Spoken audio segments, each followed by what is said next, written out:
Welcome to Mat Geo classes. हम लोग ने ज्योग्राफी में अब तक जो पोर्शन पढ़े हैं उसको अगर हम लोग देखें तो उसमें सबसे पहली चीज आती है कि पृथ्वी की उत्पत्ति कैसे हुई, यूनिवर्स का फॉर्मेशन कैसे हुआ। ये आपने पढ़ा, यूनिवर्स बना, फिर यूनिवर्स बनने के बाद जो है आपके स्टार्स का फॉर्मेशन हुआ, उस स्टार में हमारा सन भी था, सन से फिर अर्थ का फॉर्मेशन हुआ। ये सारी चीजें हम लोग ने पढ़ी। अर्थ जब बन गई, पृथ्वी जब बन गई, तो पृथ्वी की सतह पर कैसे वायुमंडल आया, कैसे जल आया, जल मंडल कैसे आया, फिर इसी तरह से जो है कैसे जल और स्थल के होने से पृथ्वी की सतह पर दो तरह के स्ट्रक्चर दिखाई पड़ते हैं, एक होता है महाद्वीप और एक होता है महासागर। महाद्वीप और महासागरों की उत्पत्ति से रिलेटेड आपने बहुत सारी थ्योरीज पढ़ी। अब हम लोग आ रहे हैं कि जो आपकी पृथ्वी की सतह है इस पे माउंटेन्स कैसे बने, या किस तरह से माउंटेन्स का फॉर्मेशन हुआ, या पृथ्वी के किसी भी हिस्से में, किसी भी क्षेत्र में अगर कोई जो है एक्टिविटी होती है पृथ्वी के भीतरी भाग में या फिर पृथ्वी के ऊपरी सतह पर, तो वो क्यों होती है या किस वजह से होती है। तो इसका एक बहुत बड़ा फैक्टर है जो है आपके, जो आप थ्योरी आज आप पढ़ने जा रहे हैं, जो कि बहुत इंटरेस्टिंग थ्योरी है, plate tectonic theory. Plate tectonic theory एक ऐसी थ्योरी है जिसने हर एक चीज को बहुत आसानी से क्लियर कर दिया। महाद्वीप महासागर कैसे बने उसी ने बता दिया, फिर उसने ये भी एक्सप्लेन किया कि माउंटेन्स कैसे बने, फिर उसी ने एक्सप्लेन ये कर दिया कि जो है किसी भी क्षेत्र में कौन से ऐसे क्षेत्र हैं जो सुरक्षित हैं पृथ्वी पर, जहां पर प्राकृतिक आपदाएं, भूकंप और ज्वालामुखी, वोल्केनिक इरप्शन और अर्थक्वेक, ये दोनों नहीं आते। कौन सा ऐसा क्षेत्र है जहां पर वोल्केनिक इरप्शन होगा और जो है आपके ये आएंगे। ये सारी बातें जो है आपके एक थ्योरी में ही आपको पता चल जाएगा। तो एक थ्योरी जिसकी वास्टनेस बहुत ज्यादा है और हर एक चीज को एक्सप्लेन करती है, वही जो है हम लोग इस टॉपिक में पढ़ने जा रहे हैं। तो प्लेट टेक्टोनिक थ्योरी है क्या, या प्लेट किसको कहा गया या कैसे कहा जाता है। तो प्लेट टेक्टोनिक थ्योरी के विषय में अगर हम लोग पढ़ें तो पहले प्लेट जो वर्ड था वो ट्रूजो विल्सन नामक एक वैज्ञानिक थे, उन्होंने जो है आपके इस शब्द का प्रयोग सबसे पहली बार किया, ट्रूजो विल्सन ने। लेकिन जो प्लेट टेक्टोनिक थ्योरी है, ये प्लेट टेक्टोनिक थ्योरी हैरी हेस नामक वैज्ञानिक ने दी। हैरी हेस नामक वैज्ञानिक पूरी तरह से एक्सप्लेन करते थे कि हाँ किस तरह से हमारी पृथ्वी पर जो है चेंजेस हो रहे हैं और प्लेट टेक्टोनिक है क्या। तो प्लेट विवर्तनिक सिद्धांत जिसको हम लोग कहते हैं, तो वो है क्या या किस तरह से हम लोग उसको डिफाइन करते हैं, उसको अगर हम लोग देखें तो सबसे पहली चीज आती है कि प्लेट शब्द है क्या या कैसे उसको डिफाइन किया जाए।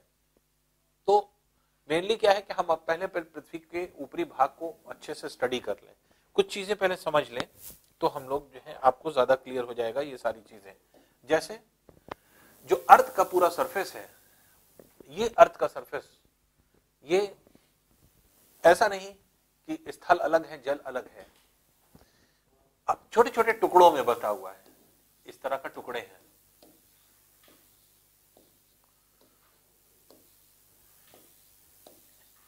और इसी टुकड़े पर डिपेंड करता है ये टुकड़ा, ये सारे टुकड़े किसी एक पिघले हुए पदार्थ के ऊपर तैर रहे हैं। जैसे आपने फुटबॉल देखा है, फुटबॉल छोटे छोटे पैचेस से मिल करके बनता है, उसको सिला जाता है, तो छोटे छोटे पैचेस से मिल करके आपके फुटबॉल का जो है निर्माण होता है। उसी तरह से पृथ्वी भी छोटे छोटे पैचेस से मिल करके बनी है। अब ये जो पैच है, ये जो हिस्सा है, टुकड़ा है, ये सारे हिस्से किसी चीज पर तैर रहे हैं। किस पर तैर रहे हैं वो अभी आ रहा है, तैर रहे हैं और तैरने के नियम को फॉलो करते हैं। जो हिस्सा ज्यादा अंदर डूब जाता है वो हिस्सा जो घनत्व वाला होता है, जिसकी डेंसिटी ज्यादा होती है। तो लॉ ऑफ फ्लोटेशन क्या कहता है, लॉ ऑफ फ्लोटेशन के अकॉर्डिंग क्या है, तैरने के नियम के अनुसार जो जितना घनत्व वाला भाग होगा, जो जितनी ज्यादा डेंसिटी वाला पार्ट होगा, वो ज्यादा इमर्स्ड हो जाएगा, ज्यादा डूब जाएगा। जो कम घनत्व वाला होगा, जिसकी डेंसिटी कम होगी, वो कंपैरेटिवली ऊपर रहेगा। तो अब मान लीजिए कि अगर कुछ भाग ऐसे हैं जहां पर जो है आपके, जैसे सपोज कर लिया ये नीचा भाग है, इस नीचे भाग पर क्या हुआ, ये धंस गया, इसके ऊपर पानी आ गया। ये निचला भाग है, यहाँ पे पानी आ गया। ये निचला भाग है, यहाँ पे पानी आ गया। ये निचला भाग है, यहाँ पे पानी आ गया। तो जितने ऐसे टुकड़े हैं जो ज्यादा डूबे हुए हैं, ज्यादा नीचे हैं, उनके ऊपर पानी आ गया। और जो टुकड़े हैं आपके हल्के हैं वो ऊपर है, तो वो आपके एक तरह से महाद्वीप हो गए। तो ये पूरी पृथ्वी पर पाए जाने वाले छोटे छोटे टुकड़े हैं। इन टुकड़ों को जो नाम क्या दिया गया, इन टुकड़ों को नाम दिया गया प्लेट का। इन्हीं को कहा जाता है प्लेट। तो प्लेट जो है वो क्या है, टुकड़ा है जिसमें मेजर प्लेट्स और माइनर प्लेट्स की बात आती है। तो हैरी हेस ने जब पहला सिद्धांत दिया, जब अपने सिद्धांत को स्टार्ट किया, तो उन्होंने कहा कि 6 बड़ी प्लेटें हैं, लेकिन बाद में संशोधन करके उन्होंने एक प्लेट को बढ़ा करके कहा कि 7 बड़ी प्लेटें हैं और 20 माइनर प्लेट्स हैं, 20 छोटी प्लेटें हैं। इसका मतलब 7 तो बड़े बड़े टुकड़े हैं और बाकी छोटे छोटे टुकड़े जो हैं वो 20 हैं। तो 27 टुकड़े मिलकर पूरी पृथ्वी की सतह को बनाते हैं। तो 27 टुकड़े का मतलब ये नहीं कि पानी अलग है और टुकड़े अलग हैं, उस टुकड़े के ऊपर पानी भी है और स्थल भी है, दोनों है। तो इसलिए पूरी पृथ्वी की सतह 27 टुकड़ों में टूटी है, 27 अलग अलग टुकड़े हैं। तो इस तरह के अगर मान लीजिए आपने नंबरिंग कर दिया कि number 1, number 2, number 3, number 4, number 5, number 6, number 7, तो हो सकता है कि 5, 6, 7 पर जल हो, 1 पर क्या हो, स्थल हो। इसका मतलब कि 1 पर हो सकता है ये महाद्वीप है, ये महाद्वीप है, लेकिन 7 नंबर पे महासागर आ गया। तो महासागर अलग नहीं, स्थल अलग नहीं। नॉर्मली दिमाग में क्या आता है, दिमाग में आता है कि शायद स्थल अलग तैर रहे हैं, पानी अलग है। ऐसा नहीं है, दोनों स्थलीय भाग है, दोनों ठोस भाग है, दोनों टुकड़े हैं, लेकिन एक टुकड़ा ज्यादा डूब गया जिसकी वजह से उसके ऊपर पानी आ गया, और एक टुकड़ा कम डूबा हुआ है इसलिए वो स्थल के रूप में दिखाई पड़ रहा है। दोनों ही टुकड़े हैं, जल के नीचे भी और स्थल के जो दिख रहा है वो भी। तो इन्हीं टुकड़ों को प्लेट कहा गया। पहले जो है आपके 6 प्लेटों की बात जब कही गई, तो 6 प्लेट एक्चुअल में क्या है या किस तरह से डिफाइन किया गया। तो जैसे पूरी प्लेटों को अगर हम लोग डिफाइन करें तो प्लेटों में जैसे आपके North America, South America, Eurasia, Africa, Indo Australia, प्रशांत और एंटार्क्टिका, ये 7 प्लेटें हैं।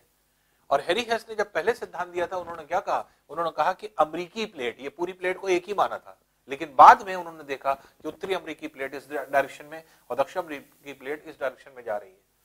इसलिए उन्होंने क्या किया, उन्होंने जो आपके जो है आपके संशोधन किया और 6 में एक प्लेट बढ़ाया, और उसके बाद जो है अब जो है प्लेटों की संख्या क्या है, प्लेटों की संख्या आपके जो है इसमें 7 हो जाती है। तो 7 मेजर प्लेट्स हैं, 7 बड़े टुकड़े हैं, अब 20 छोटी प्लेटें हैं। जो अभी हम प्लेट टेक्टोनिक थ्योरी में पढ़ेंगे तो 7 बड़ी तो पढ़ेंगे, और इस 20 में से कुछ मेन प्लेट्स होंगी जिसको हम लोग 5-10 प्लेट जो आपके हैं मेन, उनको भी हम लोग पढ़ लेंगे। तो सबसे पहली चीज आपके दिमाग में ये क्लियर कर देना है कि प्लेट का मतलब क्या हुआ। प्लेट के मतलब स्थल नहीं हुए, महाद्वीप नहीं हुए। प्लेट का मतलब पूरी पृथ्वी की सतह के टुकड़े, अलग अलग टुकड़ों में बटा हुआ है ये, और यही जो है आपके ट्रूजो विल्सन ने एक्सप्लेन किया था। इसी को एलैबोरेट किया, और 2 चीजें सबसे इंपॉर्टेंट चीज जो आपके एक तरह से हैरी हेस ने देखा वो ये देखा, प्लेट टेक्टोनिक, प्लेट विवर्तन। प्लेट विवर्तनिक सिद्धांत इसको क्यों कहते हैं, विवर्तन मतलब प्लेट चल रही है, मूव कर रही है, एक जगह से दूसरी जगह जा रही है। जैसे इससे पहले आपने कॉन्टिनेंटल ड्रिफ्ट थ्योरी पढ़ी थी तो अल्फ्रेड ब्रेगनर और एफ वी टेलर की, तो वो कह रहे थे कि महाद्वीप चल रहे हैं, लेकिन क्यों चल रहे हैं एक्सप्लेनेशन नहीं था। पर वहां पर क्या था, वहां टाइडल फोर्स को बता रहे थे कि टाइडल फोर्स की वजह से चल रहे हैं, और जिसकी वजह से जो है आपके जो एक तरह से जो आपका पेंजिया था वही जो है आपके टूट करके अलग अलग स्थलों में विभक्त हो गया। तो लेकिन यहाँ पर क्या है, यहाँ पे वो बात नहीं है। यहाँ पर अगर कोई ऊपर का टुकड़ा, प्लेट अगर मूव कर रही है तो प्लेट का टुकड़ा अब क्या है, जैसे मान लीजिए हम पूरी पृथ्वी को ये बना रहे हैं तो इसका पूरा ऊपर का जो सतह है, ये ऊपर का टुकड़ा अलग अलग टुकड़ों में टूटा हुआ है, ये पूरा अलग अलग भाग में विभक्त है। और इसी भाग में क्या है, इसी भाग में यहीं पर जल भी है, यहीं पर स्थल भी है, कहीं पर जल है, कहीं पर स्थल है, कहीं पर जल है, कहीं पर स्थल। और ये अंदर पिघली हुई पार्ट, यहाँ पे पिघला हुआ क्षेत्र है, ये पूरा पिघला हुआ क्षेत्र है। इस पिघले हुए क्षेत्र के ऊपर ये तैर रहा है, इसका मतलब अगर हम पिघले हुए क्षेत्र को देखें तो पिघला हुआ क्षेत्र है और इसके ऊपर ये टुकड़े तैर रहे हैं, ऐसे ये पिघला हुआ क्षेत्र है, उस पर टुकड़े तैर रहे हैं। अब कभी कभी क्या है कि कुछ टुकड़े जो है आपके हल्के हैं जिसकी वजह से ऊपर है, कुछ टुकड़े ज्यादा डूब गए, डूबने की वजह से क्या हुआ, इनके ऊपर जल आ गया, यहां पर जल आ गया, ये ज्यादा डूबे हुए हैं, यहां जल आ गया। तो यहां पे अगर जल आ गया तो इसका मतलब ये क्या हो गए, ये हो गए महासागर, ओशंस। और ये स्थल आ गया, ये क्या हो गए, ये हो गए महाद्वीप, कॉन्टिनेंट्स। तो यहां पर भी वही चीज है कि प्लेट है, प्लेट का टुकड़ा है, ये टुकड़ा कितना घनत्व वाला है वो डिसाइड होगा, और वही जो है आपके एक तरह से इमर्स्ड है, पानी के अंदर है, तो इसलिए उसके ऊपर जो है इमर्स्ड है, उसके ऊपर पानी आ गया, पानी आ गया महासागर कहलाने लगा, पानी नहीं आया महाद्वीप कहलाएगा। तो ये जो है आपके एक तरह से कॉन्सेप्ट बनता है इसमें। तो अब बात ये आती है, ये महाद्वीप चल कैसे रहे, बात ये आएगी कि कैसे ये जितने भी आपके टुकड़े हैं ये कैसे चल रहे हैं या किस तरह से। तो हैरी हेस ने ये बताया, जैसे हैरी हेस का मानना ये था कि जो प्लेट है 20 मेजर प्लेट है, 20 माइनर प्लेट है और 7 जो है मेजर प्लेट है, टोटल 27 प्लेटें, और ये 27 प्लेटें मूव कर रही हैं। क्यों, कैसे? तो एक जो है आपके होम्स नामक वैज्ञानिक थे, और होम्स नामक वैज्ञानिक ने क्या किया,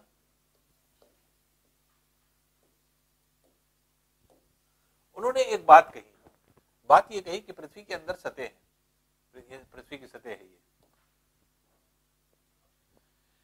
अब इनका यह मानना था कि आंतरिक भाग में, जैसे कि हमें पता है कि पृथ्वी के आंतरिक भाग में पिघले हुए पदार्थ होते हैं, और ये पिघले हुए पदार्थ क्या करते हैं, जो रेडियो एक्टिव एलिमेंट्स की वजह से होते हैं, और ये रेडियो एक्टिव एलिमेंट्स की वजह से जो है आपके भाग होते हैं, ये जगह जगह पर पिघल जाते हैं, ये पिघली हुई अवस्था में हो जाते हैं। यहाँ पे ये पिघल गए, और जब पिघलते हैं तो तेजी से बाहर की तरफ भागने की कोशिश करते हैं। क्यों? क्योंकि कोई भी पिघला हुआ भाग होगा, हाई प्रेशर में होगा, तो वो हमेशा high pressure towards low pressure जाने की कोशिश करेगा, और पृथ्वी के अंदर जाने का मतलब प्रेशर बढ़ना, इसलिए पदार्थ जो पिघलता है वो अंदर नहीं जाता, वो बाहर निकलने की कोशिश करता है। क्यों? क्योंकि high pressure towards low pressure जाएगा, इसलिए ये ऊपर की तरफ भागते हैं, पिघले हुए क्षेत्र, ये पिघले हुए क्षेत्र ऊपर की तरफ ऐसे भागे, ये पिघले हुए क्षेत्र ऊपर की तरफ जाते हैं। और जब ये पिघले हुए क्षेत्र ऊपर की तरफ जाते हैं तो ऐसी कंडीशन में ऊपर का हिस्सा कठोर भाग, ये टुकड़ा है, और इस टुकड़े की वजह से क्या हुआ कि होता क्या है कि जो पिघला हुआ क्षेत्र है ऊपर जाने की कोशिश करेगा लेकिन ऊपर नहीं जा पा रहा है, इसलिए ये क्या होगा, इसी स्थल के भीतर अंदर की ओर मुड़ जाएगा। ये ऊपर आया, इधर की तरफ मुड़ गया, पिघला हुआ क्षेत्र, ये पिघला हुआ क्षेत्र ऐसे मुड़ गया, ये पिघला हुआ भाग ऐसे मुड़ गया, और अंदर ही अंदर ये मुड़ करके यहां पर आया, यहां पर मुड़ने के बाद फिर ये नीचे आएगा, और नीचे आकर के फिर अपनी जगह पर चला आएगा, इस तरह से ये आया, नीचे आकर के फिर से ऐसे चला जाएगा। तो होम्स महोदय ने ये कहा कि अंदर की जो पिघला हुआ क्षेत्र है वो मूव कर रहा है, वो इस तरह से साइक्लिक अवस्था में मूव कर रहा है, तो ये इस तरह से इसका मूवमेंट बना हुआ है, और इस मूवमेंट के बने रहने पर क्या होता है, तो ये क्या है, ये इसको कहा गया संवहन चक्र, कन्वेक्शन साइकिल। तो ये कन्वेक्शन साइकिल्स हैं जो चल रही हैं, और इस कन्वेक्शन साइकिल की वजह से पृथ्वी के इन टुकड़ों पर कहीं पर संपीड़न बल लगता है, कंप्रेसिव फोर्स, तो कहीं पर जो है आपके यहां पर जैसे तनाव बल लग रहा है इस जगह पे, क्योंकि पदार्थ पे जो है इधर की तरफ जा रहा है विपरीत दिशा में, तो जहां पर विपरीत दिशा में पदार्थ जाएगा वहां पर तनाव बल होगा, और जहां पर मिल रहा होगा, यहां मिल रहा है पदार्थ, तो इसलिए यहां पर क्या है, संपीड़न बल। तो इस तनाव की वजह से क्या होगा, क्रैक्स डेवलप होंगे, इस संपीड़न की वजह से क्रैक्स डेवलप होंगे, और इस क्रैक डेवलप होने की वजह से क्या होगा, ये दो भाग में टूटेगा, और क्रैक डेवलप होंगे, और क्रैक डेवलप होकर के ये दो भाग में टूटेगा, और ये जो है आपके ब्रेक करने लगेगा, ये ब्रेक करने लगेगा। यही कारण है अंदर की तरफ चलने वाला जो पिघला पदार्थ है, ये पिघला पदार्थ क्या कहलाता है? इसको कहा जाता है एस्थेनोस्फीयर। एस्थेनोस्फीयर, एस्थेनो ई से भी लिखते हैं, ए से भी लिखते हैं, कहीं कहीं पर आपको ए से भी लिखा हुआ मिलेगा, एस्थेनोस्फीयर या एस्थेनोस्फीयर। एस्थेनोस्फीयर क्या है? एस्थेनो मतलब होता है पिघला हुआ, स्फीयर मतलब क्षेत्र, पिघला हुआ क्षेत्र। तो पिघला हुआ क्षेत्र, मोल्टन रीजन, ये सब पिघले हुए क्षेत्र हैं जो रेडियो एक्टिव एलिमेंट्स की वजह से हैं। और अब ये क्या है? ये संवहन चक्र चल रहा है, होम्स ने बताया, और होम्स की इस थ्योरी की वजह से कि संवहन चक्र चल रहा है, इसी वजह से ऊपरी सतह पर जो ऊपरी टुकड़ा होता है पृथ्वी का, उस पर या तो तनाव बल लगेगा, टेंशन फोर्स, या संपीड़न बल लगेगा, जिसकी वजह से ये चलते हैं। ये टुकड़े चल क्यों रहे हैं? नीचे का पदार्थ इनको ढकेल रहा है चलने के लिए, तो इसलिए इसके ढकेलने की वजह से ये धीरे धीरे करके आपके रेंग रहे, चल रहे हैं। तो अब ये बात क्लियर हो गई कि पृथ्वी के ये टुकड़े चल कैसे रहे हैं। अब इसी टुकड़े के टूटने के बाद, जैसे मान लीजिए यहाँ पे एक टुकड़ा टूटा, ये टूटा, ये टूटा, ये टूटा, अब डिपेंड करेगा कि ये टुकड़े जो आपके टूट रहे हैं, अब इसमें क्या है कि जैसे ये टुकड़ा यहां से ब्रेक हो गया, यहां से ब्रेक हो गया, यहां से ब्रेक हो गया, अब कोई टुकड़ा किसी तरफ जा रहा है, कोई टुकड़ा किसी तरफ जा रहा है। अब ये अलग अलग टुकड़े हैं और ये पिघले हुए क्षेत्र के ऊपर तैर रहे हैं, जिसकी वजह से क्या होगा? जो जितना ज्यादा घनत्व वाला भाग होगा वो ज्यादा डूब जाएगा। जैसे मान लीजिए ये ज्यादा घनत्व वाला भाग है, ये अंदर चला है, तो अब यहां से ये ब्रेक कर गया, ये नहीं रहा, ये नीचे आ गया।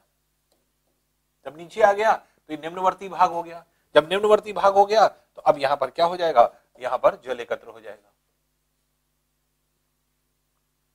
क्योंकि यही भाग अंदर की ओर धंस गया ज्यादा भारी होने की वजह से। और जितना ज्यादा भारी है तो जैसे अंदर की तरफ आएगा, अंदर मोल्टेन रीजन में मिल करके ये भी पिघल जाएगा। और ऊपर की सतह पर क्या होगा? क्योंकि ऊपर की सतह नीचे निम्नवर्ती भाग हो गई, इसलिए वर्षा के जल की वजह से क्या होगा? यहाँ पर जल एकत्र हो जाएगा और यहाँ पर जो है आपके महासागर बन जाएंगे। तो महासागर वाले टुकड़ा जो है, एक तरह से जो प्लेट है वो ज्यादा डूबी हुई है, जिसके ऊपर जल दिख रहा है, और जिस टुकड़े पर स्थल दिख रहा है, इसके मतलब वो टुकड़ा हल्का है, इसलिए अंदर नहीं जा रहा है, ऊपर ही ऊपर है, तैर रहा है। तो इसलिए इन तैरते हुए टुकड़ों पर कहीं पर स्थल हो सकता है तो कहीं पर जल भी हो सकता है। तो प्लेट जो आपके नाम दिया गया, इन प्लेटों में दो चीजें आपके बहुत इंपॉर्टेंट आती हैं, और वो क्या है? वो किस तरह से हम लोग इसको डिफाइन करते हैं?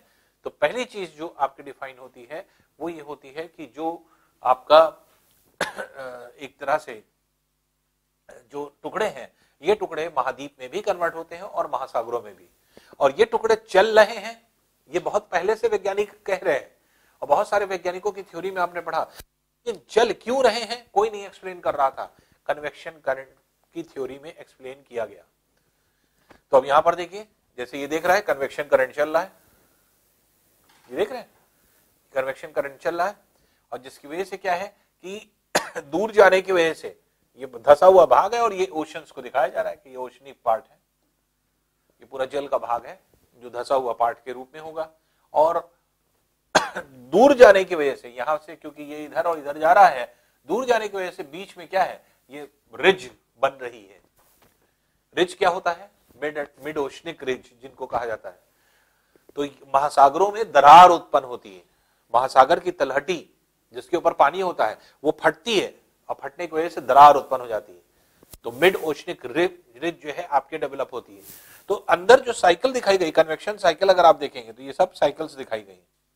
तो कन्वेक्शन साइकिल की वजह से कहीं पर आपको जो है स्थल मिलेगा और कहीं पर जल मिलेगा। तो किसी जगह पर स्थल मिल रहा है, कहीं पर जल मिल रहा है, यही जो है आपके मेन जो है आपकी थ्योरी रहती है। अब जैसे इस डायग्राम में अगर आप देखेंगे, ये है साउथ अमेरिका, ये पूरा हिस्सा साउथ अमेरिका का है, ये पूरा साउथ अमेरिका दिखाया जा रहा है, ये हिस्सा अफ्रीका का दिखाया जा रहा है, और ये क्योंकि दूर जा रहा है इधर की तरफ, तो इसके बीच में जगह खाली हो रही है, और जगह खाली होने की वजह से ये पूरा भाग जो है अटलांटिक महासागर दिखाया जा रहा है। ये पूरा अटलांटिक महासागर है बीच में, क्योंकि टुकड़े दूर जा रहे हैं। तो अटलांटिक महासागर का जो टुकड़ा है ये देखिए नीचे की तरफ आपके डूब चुका है, जिसकी वजह से इसके ऊपर जल है। तो जल का भाग जो आपके दिख रहा है वो क्यों दिख रहा है, क्योंकि इसका टुकड़ा जो है आपके नीचे धंस गया है, और इस धंसने की वजह से ऐसे कंडीशन में ये दूर होता चला जा रहा है। तो हैरी हेस ने ये बताया कि अब जो मूवमेंट हो रहा है वो किसकी वजह से हो रहा है, ये क्लियर हो गया, संवहन चक्र की वजह से। संवहन चक्र किस चीज का, पिघले हुए पदार्थ का, मोल्टेन मटेरियल का। मोल्टेन मटेरियल एस्थेनोस्फीयर, जिसको पूरा एस्थेनोस्फीयर का क्षेत्र कहा गया, या इसी को वीक जोन, दुर्बल मंडल भी कहा जाता है। तो ये जो आपके क्षेत्र है जहां पर पिघला हुआ क्षेत्र आता है, और यही ज्वालामुखी के केंद्र होते हैं। यही पदार्थ जब बाहर निकल जाता है फट करके तो यही ज्वालामुखी बन जाता है, वोल्केनिक इरप्शन होने लगता है। तो ज्वालामुखी जो में जो फटता हुआ जो पिघला हुआ पदार्थ होता है वो कहां है, वो अंदर की तरफ चक्र में घूम रहा है, और इसी घूमने की वजह से ये ऊपरी पृथ्वी के भाग को जो है आपके मूव कराता है। अब डिपेंड करेगा कि कौन सा बल लग रहा है। तो बल के लिए हमने आपको बताया कि जो बल लग रहा है वो कौन सा है।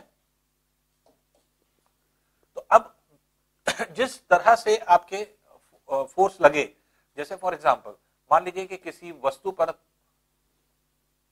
इस तरह से बल लग रहा है, किसी वस्तु पर इस तरह से बल लग रहा है, और किसी वस्तु पर इस तरह से बल लग रहा है। तीन तरह के बल हैं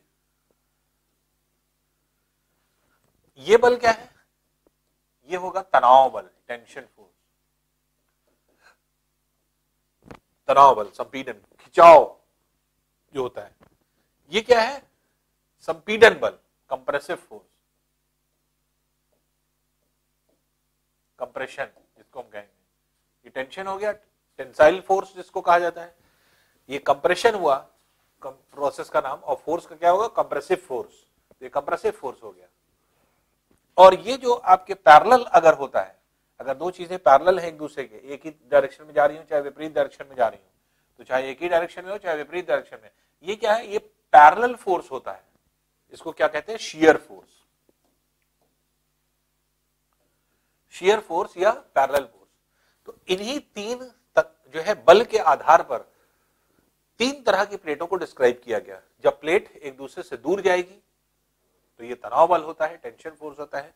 तो इसे कहते हैं अपसारित प्लेट, डाइवर्जिंग प्लेट ये हो जाएगी। जब प्लेट एक दूसरे के नजदीक आती है तो इसे कहा जाता है अभिसारित प्लेट, कन्वर्जिंग प्लेट। कन्वर्ज करने का मतलब मिलना, डाइवर्ज करने का मतलब दूर जाना। तो कन्वर्जिंग प्लेट का मतलब पास पास आ रही है, तो प्लेट कंप्रेसिव फोर्स की वजह से। तो कंप्रेसिव फोर्स जो होती है ये जो है आपके क्या बनाती है, कन्वर्जिंग प्लेट। इसका मतलब दो प्लेट जहां पर आकर के मिल रही है, दैट इज कंप्रेसिव प्लेट। तो ये कंप्रेसिव जो है आपके फोर्स होता है। दूसरी इंपॉर्टेंट चीज ये होती है डाइवर्जिंग प्लेट। डाइवर्ज कहां करेगा, डाइवर्जेंस कहां पे होगा, डाइवर्जेंस मतलब विपरीत दिशा में जाना। तो ये क्या है, अपसारित प्लेट जिसको कहते हैं। तो कन्वर्जिंग प्लेट जो थी कंप्रेसिव फोर्स की वजह से, ये क्या थी, ये कन्वर्जिंग प्लेट थी। अभिसारित प्लेट जिसको कहते हैं, हिंदी में अभिसारित कहेंगे। और अपसारित, अपसारित मतलब दूर जाना। तो अब ये तनाव बल की वजह से हो रहा है। तो तनाव बल क्या कर रहा है कि फोर्स को, तनाव बल की वजह से प्लेटें क्या हो रही हैं, दूर जा रही हैं। तो इसलिए तनाव बल। और पैरेलल प्लेट जो बनती हैं वो किसकी वजह से बन रही है, पैरेलल फोर्स की वजह से। तो इसको पैरेलल फोर्स या शियर फोर्स भी कहते हैं। तो पैरेलल फोर्स आप कह सकते हैं या शियर फोर्स भी कह सकते हैं। तो अब ये बात क्लियर हो गई कि अगर कोई दो जगह पर अगर तनाव बल लगेगा, ये टेंशन फोर्स लग रहा है, तो इसके मतलब कौन सी प्लेट होगी, तब ये होगी कन्वर्जिंग प्लेट। अगर संपीड़न बल लग रहा है जिसकी वजह से प्लेट पास पास आएगी, संपीड़न लगने की वजह से ये हो जाएगी कन्वर्जिंग प्लेट। तो देखिए तनाव बल की वजह से, टेंशन फोर्स की वजह से कौन बल बनेगा, डाइवर्जिंग प्लेट। डाइवर्ज कर रही है, दूर जा रही है। पास पास आने के मतलब अभिसारित प्लेट। अभिसारित प्लेट मतलब कन्वर्ज करना, कन्वर्ज कर रही है। तो इसलिए ये प्लेट जो हो जाएगी ये हो जाएगी कन्वर्जिंग प्लेट। और अगर प्लेटें पैरेलल जा रही हैं, ये इधर जा रही है और ये भी इधर जा रही है, या एक प्लेट इधर जा रही है, दूसरी प्लेट इसी के पैरेलल इधर आ रही है, तो ये क्या कहलाएगी, ये आपकी हो जाएगी पैरेलल प्लेट्स या शियर प्लेट्स के नाम से भी जाना जाता है। तो इसलिए प्लेटों को अगर हम डिफाइन करें तो प्लेट जो होती हैं ये आपके 3 वैरायटी की हो सकती है। किस पे डिपेंड कर रही हैं, टाइप ऑफ फोर्स पर, कि अंदर जो आपके फोर्स होते हैं, अब अंदर जो फोर्स डेवलप होते हैं वो क्या होते हैं, उनको कहा जाता है एंडोजेनेटिक फोर्स। तो पृथ्वी पर 2 तरह की चीजें होती हैं, एक वो जो आपको ऊपर से दिखाई पड़ रही है, कुछ बल होते हैं जिसको एक्सोजेनेटिक फोर्स, वाह्य बल कहा जाता है। तो वाह्य बल जो होते हैं कैसे हुए, पवन का वेग है या जो है आपके एक तरह से नदी का प्रवाह है, ये सब जो है आपके क्या है, ये आपके फोर्स लगाएगा। बहती हुई नदी फोर्स लगाएगी जिस जहां पर बहेगी, चलने वाली पवन जिस पर टकराएगी उस पर बोझ जो है फोर्स लगाएगी। तो ये क्या हो गए, एक्सटर्नल फोर्स ये बल हो गए। तो एक्सोजेनिक फोर्स होता है, और कुछ होते हैं एंडोजेनिक। एंडोजेनिक मतलब पृथ्वी के अंदर पैदा हो रहे हैं। पृथ्वी के अंदर कैसे पैदा हो रहे हैं, आंतरिक बल जैसे, तो हमने आपको बताया कि जो संवहन चक्र है, संवहन चक्र अपने आप इसने फोर्स पैदा कर दिया। पदार्थ जब एक तरफ से जाएगा तो वही जो है किसी भी सतह को डाइवर्ज करेगा या कन्वर्ज करेगा। तो ऐसी कंडीशन में ये पदार्थ खुद ढकेल रहा है इसके ऊपर पाए जाने वाले स्थलीय भाग को, और जब स्थलीय भाग को ये ढकेल रहा है तो ऐसे ढकेलने में होगा क्या कि कहीं कहीं पर जो है आपके जो है कुछ बाहर की तरफ परिवर्तन देखने को मिलते हैं, चेंजेस देखने को मिलते हैं। तो अंदर का जो बल क्रिएट हो रहा है वो किसकी वजह से, पदार्थ के पिघलने की वजह से और कन्वेक्शन साइकिल की वजह से। इसको क्या कहते हैं, एंडोजेनेटिक फोर्स। तो ये प्लेट्स इफेक्ट करती हैं कैसे, इन प्लेटों के ऊपर जो ऊपरी भाग में बन रहा है वो सिर्फ बाहर के फोर्स की वजह से नहीं, बाहर तो उसको चेंज करते हैं। कहीं पर पर्वत है, पर्वत अगर मान लीजिए अपर्दित होता है, डिसइंटीग्रेट होता है, और जो है हवा से कट कट करके आपके छोटा हो रहा है, तो ये तो चेंज हो रहा है। बना कैसे है, एंडोजेनेटिक फोर्स से। तो पृथ्वी की सतह पर चाहे पर्वत हो, पठार हो, मैदान हो, जितनी भी चीजें बनी हैं या पृथ्वी पर जितनी चीजें पाई जाती हैं अर्थ के सरफेस पर, ये ड्यू टू एंडोजेनेटिक फोर्स, आंतरिक जनित बल जिसको कहते हैं। तो एक्सोजेनेटिक फोर्स क्या होता है, बाह्य जनित बल जिसको हम लोग कहते हैं, जो बाहर पैदा होता है। जेनेटिक या जेनेसिस का मतलब क्या होता है, ओरिजिन, उत्पत्ति। तो कहा एंडोजेनेटिक के मतलब क्या हुआ, अंतर्जात बल। एंडोजेनेटिक फोर्स जिसकी उत्पत्ति जो है आंतरिक भाग में हुई है, इंटरनल पार्ट में हुई है। तो उससे, तो एंडोजेनेटिक फोर्स से तो 3 तरह के बल आपके बने। टेंसाइन फोर्स, टेंशन बना। टेंशन जो है ये क्या कर रहा है, तनाव बल, प्लेट को दूर ले जाएगा, दूर ले जाने की वजह से इससे कौन सी प्लेट बनेगी, डाइवर्जिंग प्लेट। संपीड़न बल, कंप्रेसिव फोर्स अगर बना तो कंप्रेशन क्रिएट करेगा, जैसे ये टेंशन क्रिएट कर रहा था वैसे ये कंप्रेशन क्रिएट करेगा। तो कंप्रेसिव फोर्स क्या करता है, ये एक तरह से कंप्रेस करता है, संपीड़न करता है, तो इसीलिए संपीड़न बल इसको कहते हैं। और कंप्रेसिव फोर्स क्या करेगा, प्लेटों को एक दूसरे के नजदीक लाएगा, जिसको कहेंगे अभिसारित प्लेट। तो ये आपके क्या हो जाएगी, कन्वर्जिंग प्लेट। तो कन्वर्जिंग प्लेट किससे आएगा, कंप्रेशन फोर्स से। और तीसरा फोर्स जो है आपके शियर फोर्स है, पैरेलल फोर्स है, जो कि जो है आपके पैरेलल वर्क करता है। तो ये पैरेलल जाएगा, जिसकी वजह से प्लेटें ना तो एक दूसरे के नजदीक आएंगी ना एक दूसरे से दूर रहेंगी, हमेशा पैरेलल जो है आपके एक तरह से रहेंगी। तो इस तरह से अगर हम लोग देखें तो 3 तरह के फोर्सेस हैं, और ये 3 तरह के फोर्सेस ने पूरी पृथ्वी की सतह पर जो 27 प्लेटें हम लोग ने पढ़ी हैं, 27 प्लेटों में 7 मेजर प्लेट्स, 7 बड़ी प्लेटें और 20 माइनर प्लेट्स, 20 जो है आपकी छोटी प्लेटें। तो 27 प्लेटों को जो मूवमेंट प्रोवाइड होता है वो 3 तरह के मूवमेंट्स हो सकते हैं, और इन्हीं मूवमेंट्स के आधार पर 3 तरह की प्लेटें हो सकती हैं। तो प्लेटें क्या है, या तो अपसारित होंगी, डाइवर्ज करेंगी, या अभिसारित होंगी, कन्वर्जिंग होंगी, और या फिर जो है आपके पैरेलल होंगी, जिसको शियर प्लेट्स के नाम से जाना जाता है। तो इस तरह से हम लोग डिस्टिंग्विश कर सकते हैं कि अंदर का पिघला पदार्थ पृथ्वी को के सतह को कैसे मूव करा रहा है। उस आधार पर 3 पार्ट में हमने प्लेटों को बांटा। तो इस तरह से आपने देखा कि 3 तरह की प्लेटें बनी, और 3 तरह की ये प्लेटें अब कैसे वर्क करती है, पूरे पृथ्वी पर कैसे वर्क करेंगी, उसको एक एक करके हम लोग पढ़ते हैं। तो पहले हम लोग आ रहे हैं किस तरह की प्लेट, मान लीजिए हमने लिया अभिसारित प्लेट, कन्वर्जिंग प्लेट। तो पहले प्रकार की जो प्लेट है वो है आपके कन्वर्जिंग प्लेट। इसको डिस्ट्रक्टिव प्लेट्स भी कहते हैं। डिस्ट्रक्टिव प्लेट क्यों कहेंगे, क्या रीजन है? तो पहले अभिसारित प्लेट जिसको हम लोग कह रहे हैं, तो वो क्या है या किस तरह से आपकी आती है, और इसी से क्या बनता है, नवीन वलित पर्वत, न्यू फोल्डेड माउंटेन्स। अब देखिए स्ट्रक्चर अगर हम लोग देखें, पहली चीज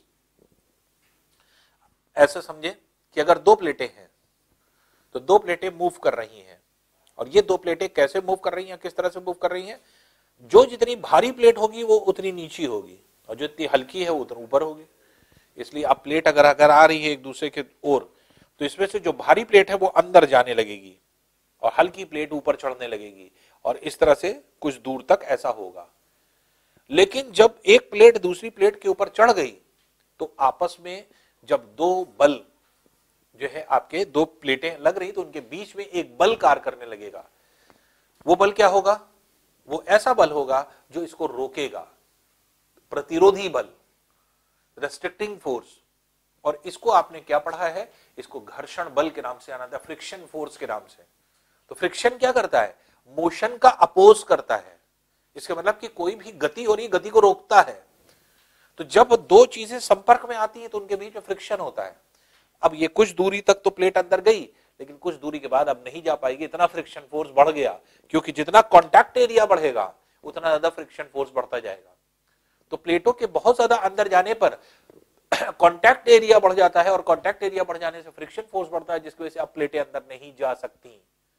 तो जिसकी वजह से, लेकिन अब जब प्लेटें एक तरफ से जा रही हैं, इधर से ये प्लेट आ रही है, इधर से ये प्लेट आ रही है, अब ये अंदर की तरफ जा रही है, ये ऊपर की ओर चढ़ रही है, ये इसके मतलब ये भारी प्लेट है और ये हल्की प्लेट है। जो अंदर की ओर जाती है भारी प्लेट है और हल्की, जैसे ये इधर यहाँ पे दिखाया गया, ये भारी प्लेट है, इसका मतलब ये ऊपर जा रही है, तो ये हल्की प्लेट है।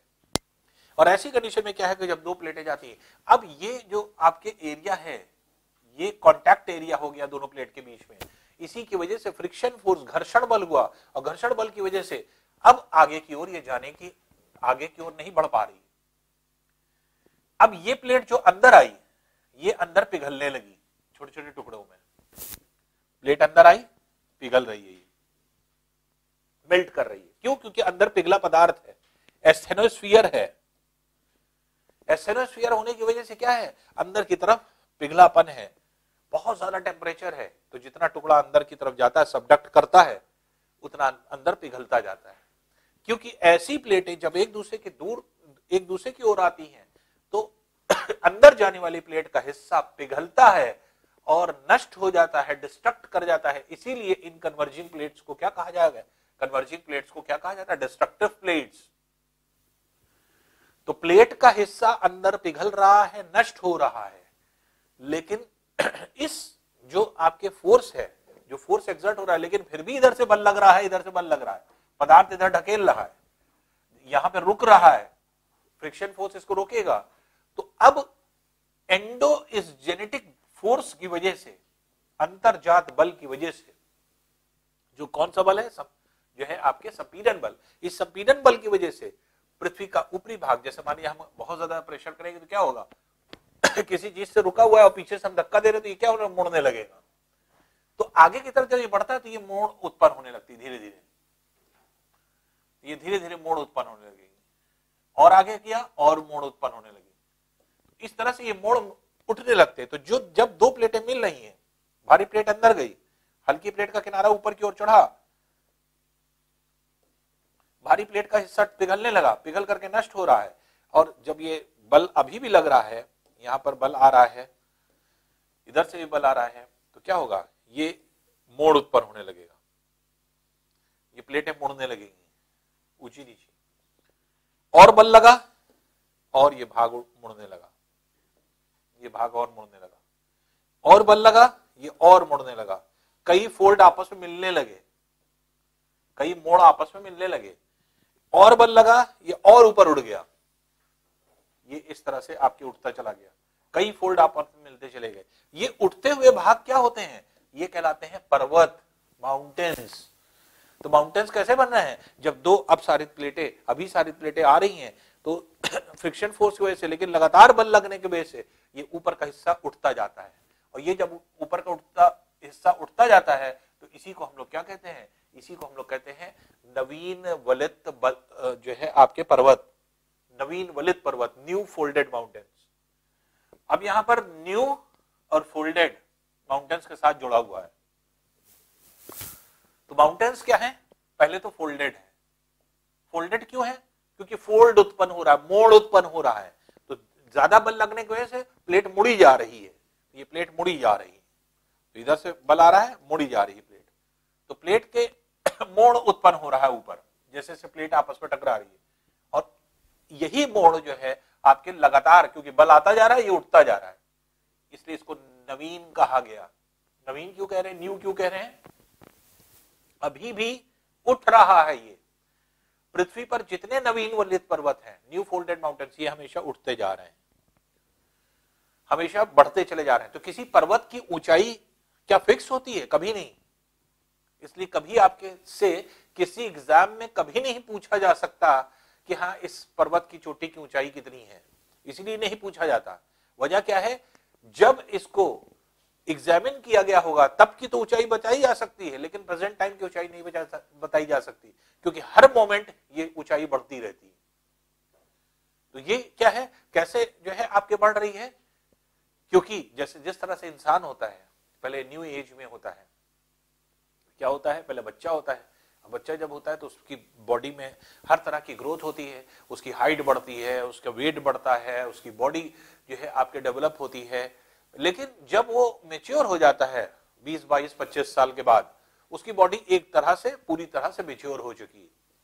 वही चीज माउंटेन्स के साथ होता है। इनिशियल स्टेज में जब प्लेटें मूव कर रही हैं तो इस प्लेटों के मूव करने की वजह से क्या होता है, ये सारी की सारी चीजें ऊपर की तरफ चलती चली जाती है। ये जो है आपके मोड़ ऊपर की तरफ चलते जाते हैं, और ये मोड़ जब ऊपर की तरफ चलते जाते हैं तो इन्हीं को क्या कहा जाता है, नवीन वलित पर्वत, न्यू फोल्डेड माउंटेन्स। तो ये न्यू फोल्डेड माउंटेन्स हो जाते हैं। नवीन क्यों कह रहे हैं, ये उठ रहे हैं। क्या प्रमाण है, अब अगर हम ये कहें कि क्या प्रूफ है कि सब उठ रहे हैं, प्रमाण ये है कि ये उठते हुए पर्वत जितने भी आपके हैं, इनको अगर हम लोग देखें तो बहुत सारे ऐसे पर्वत हैं जो उठती हुई अवस्था में आपको दिखाई पड़ेंगे। और उसका प्रमाण कैसे, जैसे माउंट एवरेस्ट, माउंट एवरेस्ट को जब मेजर किया गया था 8,848 मीटर इसकी ऊंचाई थी। माउंट एवरेस्ट विश्व का सबसे ऊंचा पर्वत था। लेकिन सन 2004 में जब आपके फिर से सर्वे किया गया, 2000 से स्टार्ट हुआ सर्वे और फिर 2004 में उसकी अंतिम रिपोर्ट आई, तो उस समय जब देखा गया तो यह पता चला कि माउंट एवरेस्ट की ऊंचाई 8,850 मीटर हो गई है। माउंट एवरेस्ट 2 मीटर ज्यादा ऊंचा हो गया, 2 मीटर, तो 2 मीटर ज्यादा ऊंचा हो गया इतने दिनों में। और फिर उसी समय फिर चीनी वैज्ञानिक, कुछ चीनी वैज्ञानिक थे, उनका वो भी उसी पर काम कर रहे थे, तो उन्होंने एक डेटा दिया कि माउंट एवरेस्ट की ऊंचाई 8,852 मीटर है, जबकि 52 मीटर को मान्यता नहीं मिली, मान्यता मिली 8,850 मीटर को। तो यह माना गया कि माउंट एवरेस्ट पहले से 2 मीटर ज्यादा ऊंचा हो गया। क्यों? वो नवीन वलित पर्वत है। ये सिर्फ माउंट एवरेस्ट नहीं हुआ, जितनी भी चोटियां आप मेजर करेंगे अब सब की ऊंचाई बढ़ी हुई मिलेगी, किसी की ऊंचाई वही नहीं मिलेगी, हमेशा चेंज मिलेगी। इसलिए अगर आप देखेंगे तो जितने भी इस तरह के जो आपके पर्वत होते हैं, जो आपके नवीन अवस्था में होते हैं, जो आपके उठते हुए होते हैं, तो वो सब जो है आपके नवीन वलित पर्वत के रूप में जाने जाते हैं। और ये कहां बनेंगे? ऐसी जगह जहां पर दो प्लेटें मिलती हैं, दो प्लेटों के मिलने वाले जो है किनारों पर दोनों ओर जो है आपके, जहां कहीं भी दो प्लेटें मिलेंगी वहीं पर आपके नवीन वलित पर्वत जो है आपके मिलते हैं। तो इस तरह से अगर हम लोग देखें तो यहाँ पर ये चीज डिफाइन की जाती है। और यहाँ पर एक और बात हुई थी, अगर आपने देखा हो, महासागर की उत्पत्ति जब हम लोग पढ़ रहे थे, सी फ्लोर स्प्रेडिंग। तो सी फ्लोर स्प्रेडिंग इसका मतलब समुद्र की तलहटी का विस्तार हो रहा है। कैसे विस्तार हो रहा है? जैसे हमने आपको बताया था, अटलांटिक महासागर बनता जा रहा है। कैसे? क्योंकि उत्तरी अमेरिका और दक्षिण अमेरिका का भाग अफ्रीका और यूरोप से दूर जा रहा है, और दूर जाने की वजह से बीच में पूरा जगह खाली होती जा रही है। तो कब कहां पर बनता है? जब दो प्लेटें एक दूसरे से दूर जा रही हैं। इसी को सी फ्लोर स्प्रेडिंग कहते हैं। तो सी फ्लोर स्प्रेडिंग में क्या होता है? जब दूर ये जाएगी, ये भी दूर जा रही है, ये भी दूर जा रही है, तो बीच में ये दरार उत्पन्न होती है, और ये दरार जो है आपकी उत्पन्न होगी, और ये दरार जो होती है इसी को रिफ्ट कहते हैं। तो ओशनिक रिफ्ट हो जाती है ये, क्योंकि सी फ्लोर में है, ओशंस के अंदर है, इसलिए ये आपके सी फ्लोर जो है आपके रिफ्ट हो जाएगी, अर्थात दरार हो जाएगी।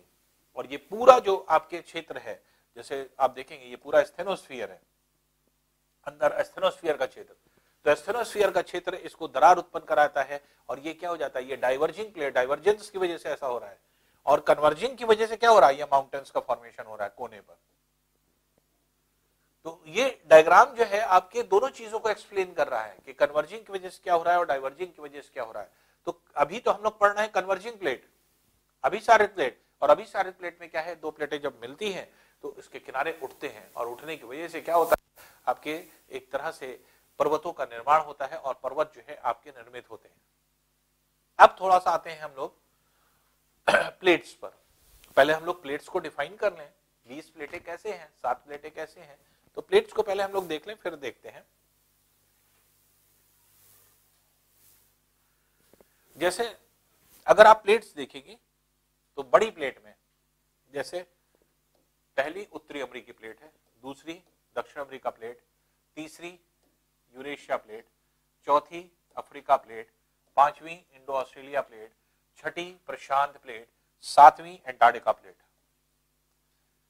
ये 7 बड़ी प्लेटें हैं जो कि मूव कर रही हैं, और इन 7 छोटी बड़ी प्लेटों के साथ साथ कुछ छोटी प्लेट भी यहां पर इस डायग्राम में दिखाई गई हैं। जैसे छोटी प्लेट को आप देख सकते हैं, जैसे नंबर 1 जॉन डी फूका प्लेट, जो कि प्रशांत का हिस्सा है, इधर की तरफ आ रही है। ये है दूसरा कोकोस प्लेट, ये है तीसरा, ये है पूर्वी प्रशांत प्लेट, या इसी को नास्का प्लेट कहते हैं। नास्का प्लेट का हिस्सा है जो कि आपके यहाँ पे दिखाई पड़ रहा है। और इससे और ज्यादा एक्स्ट्रा प्लेट अगर देखेंगे तो आप देखिए पूरे वर्ल्ड के मैप में, वर्ल्ड के मैप में अगर आप देखेंगे तो यहां पर जो आपके हिस्से हैं, बड़ी प्लेट, तो पहली प्लेट उत्तरी अमेरिका प्लेट, दूसरी प्लेट दक्षिण अमेरिका प्लेट, तीसरी प्लेट अफ्रीका प्लेट, चौथी प्लेट यूरेशिया प्लेट, पांचवी प्लेट जो कि प्रशांत है, इधर भी दिखेगा इधर भी दिखेगा, या पांचवी प्लेट, छठी प्लेट इंडो ऑस्ट्रेलिया, ये पूरा इंडो ऑस्ट्रेलिया प्लेट है, छठी प्लेट, और सातवीं प्लेट एंटार्क्टिका। पूरी पृथ्वी को देख रहे हैं कितने ऐसे ऐसे टुकड़ों में। उसके अलावा जो छोटी प्लेट का आप हिस्सा देखेंगे तो छोटी प्लेट में आप देख सकते हैं, जैसे पहला जॉन डी फूका जो कि उत्तरी अमेरिका के पश्चिम में, दूसरी प्लेट कोकोस, तीसरी नास्का, ये नास्का प्लेट है। इसके अलावा जैसे ये छोटी प्लेट, चौथी स्कोटिया प्लेट, ये दिख रही है, पांचवी प्लेट कैरेबियन प्लेट, ये दिख रही है, छठवीं प्लेट ग्रीनलैंड, ये दिख रही है, सातवीं प्लेट मेडागास्कर, ये दिख रही है, आठवीं सोमालिया, फिर जो है आपके नवीं नूबियन प्लेट, फिर 10वीं अरब प्लेट, ये आप देख रहे हैं। ये सब छोटी प्लेटें हैं जो आपको यहां पर नजर आ रही हैं। फिर ये है जापान प्लेट 11वीं, ये 12वीं प्लेट है जो फिलीपींस प्लेट, फिर ये उप चीनी प्लेट, ये है आपकी 13वीं प्लेट। तो 20 में से 13 प्लेट तो आपको सामने आ गई, जो छोटी छोटी प्लेटें मिलकर के आपके इन चीजों को बना रही हैं। तो इस तरह से 7 बड़ी प्लेटें हैं और 20 छोटी प्लेटें हैं, जो कि और भी छोटी प्लेट्स हैं, उनको खैर इतना डीपली पढ़ने की जरूरत नहीं है। तो इसलिए टोटल अगर आप देखेंगे तो टोटल पूरी पृथ्वी जो है वो जो है आपके 27 प्लेटों में विभक्त है। और इन 27 प्लेटों में जैसे जो आपके पाई जाती हैं, तो इसमें अगर हम लोग देखें तो बेसिकली अब इन प्लेटों में क्या है कि कौन कौन सी अभिसारित प्लेटें हैं उनको देखना है। तो अभिसारित मतलब एक दूसरे की ओर आने वाली प्लेट। तो एक दूसरे की ओर आने वाली प्लेटों में अगर आप देखेंगे तो प्लेट जो मिलेगी आपको वो ये है उत्तरी अमेरिका, दक्षिण अमेरिका, ये इधर की तरफ आ रही है। और उत्तरी और दक्षिण अमेरिका का जो आपके हिस्सा है ये पूरे जुआन डी फूका, कोकोस, नास्का प्लेट के अंदर जा रहा है। तो ये पूरा हिस्सा यहां पे मोड़ उत्पन्न हो रही है। आप जान रहे हैं क्योंकि प्रशांत प्लेट एक बड़ी प्लेट है, भारी प्लेट है, जिसकी वजह से ज्यादा डूबी है। इस पूरी प्लेट पर जल का भाग पाया जाता है।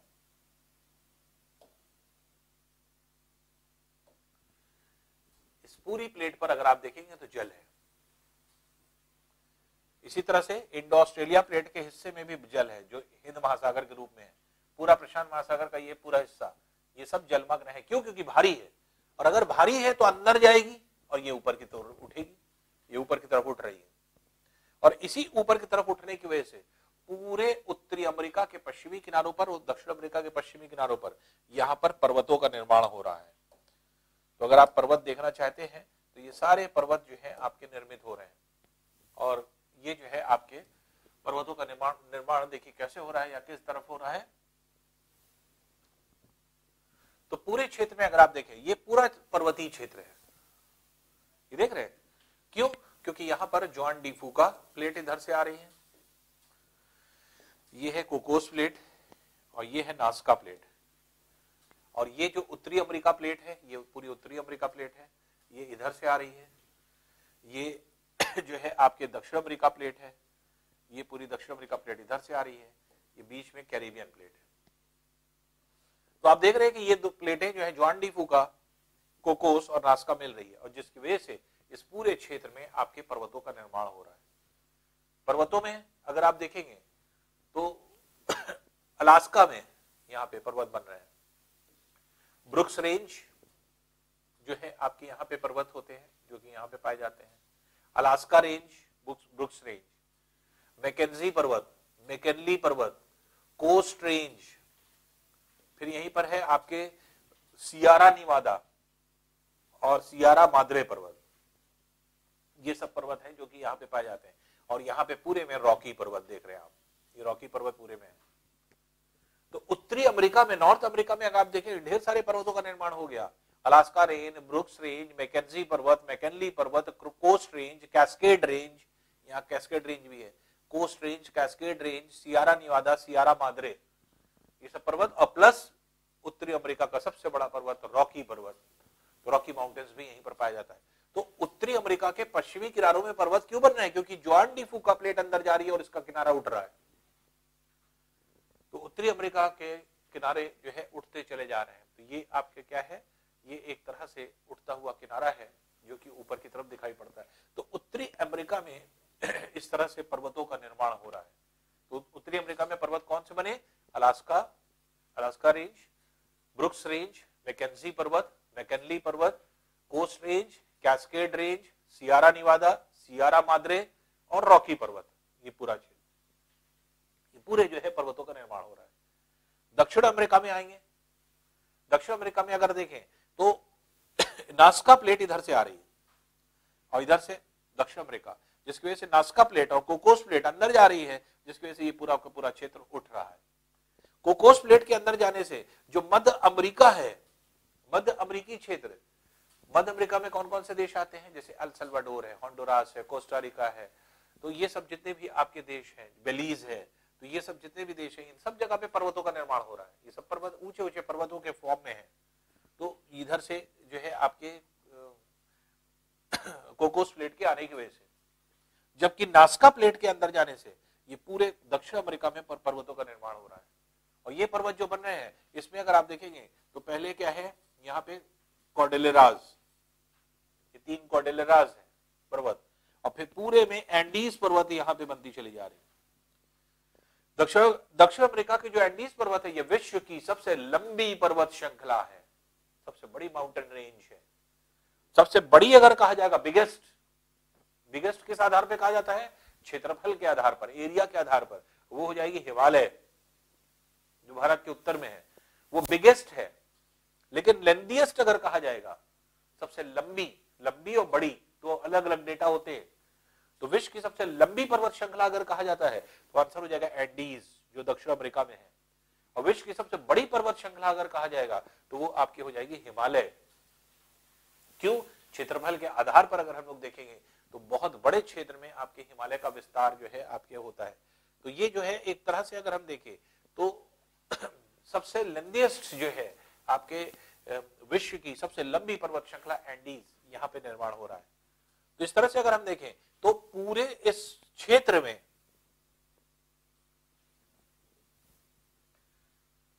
ये आप देखेंगे तो ब्रुक्स रेंज, अलास्का पर्वत, ब्रुक्स रेंज, मैकेंजी पर्वत, McKinley, Coast range, cascade range, Sierra Nevada, Sierra Madre पर्वत, और ये है पूरा रॉकी पर्वत। ये पूरा उत्तरी अमेरिका में बनने वाले पर्वत हुए।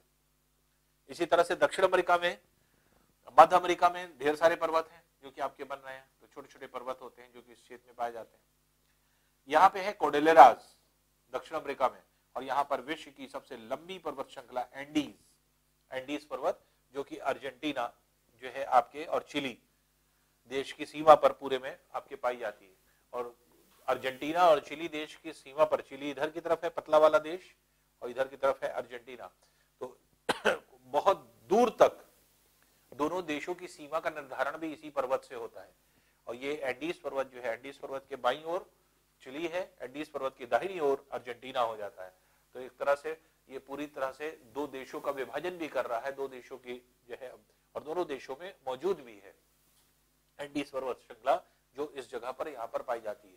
तो इस तरह से अगर हम लोग देखें तो जो अभिसारित प्लेट है, उन अभिसारित प्लेटों में जो है आपके ये तीन जो है आपके सबसे इंपॉर्टेंट जो है आपके पोर्शन आते हैं। तो ये जो तीन प्लेटें हैं, जॉन डी फूका, कोकोस और नास्का, यही जो है आपके इसमें पूरे में जो है आपके पर्वतों का निर्माण क्रिएट कर रहे हैं, पर्वतों का निर्माण कर रही हैं। तो इसके मतलब ये हुआ कि जो भी आपकी प्लेट हम लोगों ने पढ़ी कन्वर्जिंग प्लेट, तो कन्वर्जिंग प्लेट में क्या है इसके ऊपरी हिस्से में नवीन वलित पर्वत बने। तो अभी हम सिर्फ एक नवीन वलित पर्वत पढ़ा है जो कि आपकी बना, अभी पूरे कंप्लीट विश्व के नहीं हुए, अभी सिर्फ दो प्लेटों को हमने मिलाया है, खाली सिर्फ दो प्लेटें हैं जिनके मिलने की वजह से आपके पर्वतों का निर्माण हुआ या पर्वत बने। तो ये आपके जो है ये पर्वत हो जाते हैं जो कि इस तरह से यहाँ पर फॉर्म होते हैं या बनते हैं। तो इसमें अगर हम लोग देखें तो सबसे पहली चीज ये है कि जैसे आपके स्टार्टिंग में बताया गया था कि अभिसारित प्लेट जो होती हैं, कन्वर्जिंग प्लेट्स जो होती हैं, इनका एक हिस्सा अंदर गया, एक हिस्सा ऊपर की ओर उठा। अंदर जो जा रहा है यही अंदर नष्ट हो रहा है, डिस्ट्रक्ट हो रहा है, और इसी का पिघला हुआ रूप एस्थेनोस्फीयर बन रहा है जिसको हम लोग कहते हैं मैग्मा। मैग्मा मतलब पिघला हुआ क्षेत्र। तो मैग्मा का हिस्सा जो अंदर बनता है ये प्लेट के थ्रू, तो अंदर जो ये आपके फॉर्म हो रहा है ये है मैग्मा। तो ये मैग्मा का हिस्सा है या यही एस्थेनोस्फीयर बन जाता है, जो टुकड़ा हुआ जो आपका अंदर का पिघला हुआ क्षेत्र है। और यही इसी की वजह से क्या होता है, जब ढेर सारा क्षेत्र में आपके मैग्मा का निर्माण हो जाता है और ठोस द्रवी भाग में पिघलेगा, तो द्रवी भाग में पिघलने का मतलब क्या हुआ, उसके आयतन में विस्तार हो रहा है। आयतन विस्तार हो रहा है लेकिन चारों तरफ चट्टानें उसको फैलने नहीं देगी, तो चट्टानों की सतह पर बल लगाता है, और बल लगाने की वजह से ऐसी कंडीशन में क्या होगा, इसकी सतह पर जब बल लगाएगा तो बाहर की सतह अंदर जो आपके तरल पदार्थ होगा या पिघला हुआ क्षेत्र होगा, वो पिघला हुआ क्षेत्र हाई प्रेशर पर जनरेटेड हो जाएगा, हाई प्रेशर हो जाएगा वहां पे, और जब हाई प्रेशर हो जाएगा तो वहीं से पदार्थ बाहर की ओर जाने लगता है। तो यही एस्थेनोस्फीयर क्षेत्र हो जाते हैं जहां से ज्वालामुखी उद्गार होते हैं, वोल्केनिक इरप्शन जो है यहीं से होने लगते हैं। तो जितना वोल्केनिक इरप्शन है वो सारे का सारा यहीं से आपके होने लगता है, और ये पूरे क्षेत्र जो है आपके यहाँ से जो है डेवलप होने लगते हैं। तो इस तरह से अगर हम देखें तो अपसारित, फिर से एक बार देख लीजिए कि जितने भी माउंटेन्स का फॉर्मेशन हो रहा है उन माउंटेन्स में क्या क्या है।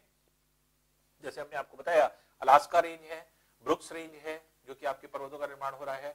इसके अलावा मैकेंजी पर्वत है, मैकेनली पर्वत है जो कि यहाँ पे बनता है, कोस्ट रेंज है, कैस्केड रेंज है, यहीं पर सियारा निवादा है, सियारा माद्रे पर्वत है, और रॉकी पर्वत है जो कि कहां पे बन रहा है, उत्तरी अमेरिका में। किसकी वजह से, उत्तरी अमेरिका और जुआन डी फूका प्लेट की वजह से। तो उत्तरी अमेरिका जुआन डी फूका प्लेट की वजह से ये पूरा का पूरा क्षेत्र डेवलप कर रहा है। प्लस मध्य अमेरिकी क्षेत्र में, मध्य अमेरिकी क्षेत्र में जो आपके पर्वत हैं, तो ये जो छोटे छोटे पर्वत होते हैं जो कि यहाँ पर मध्य अमेरिकी पूरे क्षेत्र में पाए जाते हैं। और मध्य अमेरिका का जो छोटा वाला देश है, जो छोटे देश हैं, ये क्या है, ये एक तरह से आप कहेंगे कि ये पूरे जो है वो पर्वतीय क्षेत्र है जो आपके यहाँ पर जो है डेवलप करते हैं। तो इसमें अगर हम लोग देखें तो यहाँ पे पूरे में जितने भी आपके देश हैं, तो चाहे वो अल सल्वाडोर हो, हंडुरास हो, चाहे कोस्टा रिका हो, पनामा हो, बेलीज हो, ये सब जितने मध्य अमेरिकी देश हैं ये सब पर्वतीय अवस्था में है, माउंटेनियस रीजन में है, पर्वतीय क्षेत्र में है। तो पर्वत पर ही जो है आपके इनका विस्तार पाया जाता है। और इसीलिए उत्तरी अमेरिका का जितना भी, मध्य अमेरिका का जितना भी क्षेत्र है, ये पूरा पर्वतीय विस्तार में ही आपको हमेशा मिलेगा। इसके अलावा जो दक्षिण अमेरिका का क्षेत्र है, कोकोस और नास्का प्लेट, नास्का को पूर्वी अफ्रीकन प्लेट भी कहते हैं, सॉरी पूर्वी प्रशांत प्लेट भी कहते हैं। तो पूर्वी प्रशांत प्लेट, ईस्टर्न पैसिफिक जो है आपके प्लेट, ये या नास्का प्लेट दक्षिण अमेरिका के पश्चिम में जा रही है। और दक्षिण अमेरिका के पश्चिमी भाग में जाने की वजह से यहाँ पर क्या हो रहा है, पश्चिमी भाग में, ऊपरी भाग में कॉर्डेलेरास, ये कॉर्डेलेरास पर्वत बन रहे हैं। और कॉर्डेलेरास के अलावा नीचे अगर हम लोग देखेंगे, ये पूरे में एंडीज पर्वत बन रहे हैं। तो ये एंडीज पर्वत होते हैं जो कि यहाँ पर पाए जाते हैं। तो इस तरह से अगर हम लोग देखें तो दक्षिण अमेरिका और उत्तरी अमेरिका में जो नवीन वलित पर्वत बन रहे हैं, न्यू फोल्डेड माउंटेन्स, वो जो है आपके, ये कह सकते हैं कि आपके किसकी वजह से, अभिसारित प्लेट या कन्वर्जिंग प्लेट की वजह से जो है आपके डेवलप हो रहे हैं।